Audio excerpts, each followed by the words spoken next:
नमस्कार दर्शक बंधु शुभ सकाळ।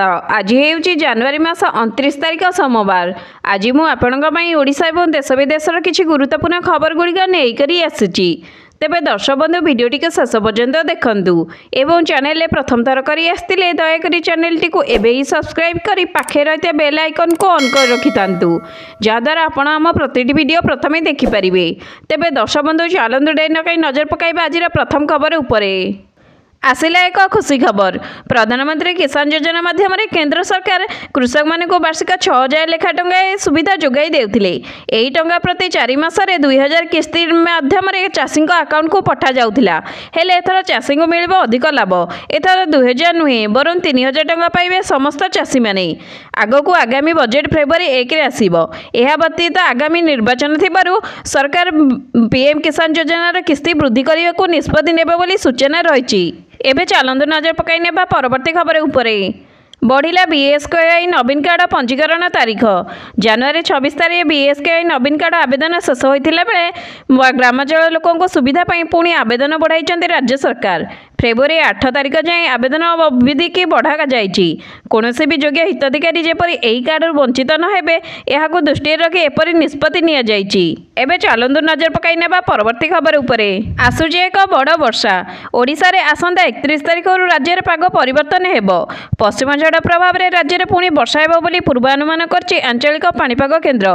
विशेषकर उत्तर आभ्यंतरीण ओडिशा रे अधिकांश जिला हल्का मध्यम धरण वर्षा हेबार संभावना रहिछि। तेबे दर्शक बंधु चलंतु नजर पकाई नेबा परवर्ती खबर उपरे। आउ दुर्घटना जोगु रास्ता उपरे चलीजिबो नाही कोनोसी जीवन। फोन आसिबार 10 मिनिट मध्य आहत एवं रोगी निकट में पहुंचब सरकारी आंबुलांस। एथिपाई स्वास्थ्य एवं परिवार कल्याण विभाग पक्षरु 1200 नुआ आंबुलांस अणा जाइछि। प्रतिवर्ष 300 लेखाएं आंबुलांस रोगी सेवा नियोजित करिया पई सरकार निष्पत्ति नेइचंती। गुरुत्वपूर्ण कथा हेउछि एही आंबुलांस रे अत्याधुनिक जीवन रक्षाकारी व्यवस्था उपलब्ध होइछि जाद्वारा डाक्तरखाना रे पहुंचवा पूर्व आहत एवं रोगी चिकित्सा आरंभ हो पारिबो। दर्शक बंधु चलंतु एबे नजर पकाई नेबा परवर्ती खबर उपरे। गरीब परिवार को घर तैयारी रे साहाय्य करने पाई लाली बेहेन योजना सरकार द्वारा आरंभ होइछि। आवास योजना रे घर सुविधा पाइबारु वंचित परिवार को एही योजना अंतर्गत गृह कार्य आरंभ करने पाई साहाय्य जोगाई दिया जाउछि। एही योजनार लाभ केवल मध्य प्रदेश लोक माने उठाई परिबे। एही योजना रे पीएम आवास एवं आवास प्लस योजना रे अंतर्भुक्त होई नथिया परिवार मानकु घर जोगाई दिया जिवो। 4,75,000 रु अधिक महिला लाली बेहेन आवास योजना लाभ पाइबे बोली आशा रखा जाइछि। तेबे दर्शक बंधु चलंतु नजर पकाइबा परवर्ती खबर उपरे। फेब्रुआरी 3 तारिख में संबलपुर आसिबे नरेंद्र मोदी एवं तार 7 दिन पर पुणी 10 तारिख में ओडिशा आसी विशाल महिला समावेश को संबोधन करेंगे प्रधानमंत्री नरेंद्र मोदी। 10 तारिख में ओडिशा आसी प्रथम पुरी जाई महाप्रभु को दर्शन करने पर भुवनेश्वर में आयोजित होता विशाल महिला समावेश सामिल होबार कार्यक्रम रही जो ओडिशा समेत 14टी राज्यर प्राय 75,000 महिला को सामिल करने को बीजेपी योजना करिछि। ओडिशा रे एही कार्यक्रम करी बीजेडी महिला भोट बैंक भांगिबा को बीजेपी बड़ योजना करथिबा चर्चा हेउची। एबे चलंतु नजर पकाई नेबा परवर्ती खबर उपरे। यूजीसी तरफ आसिला एक नुआ गाइडलाइन।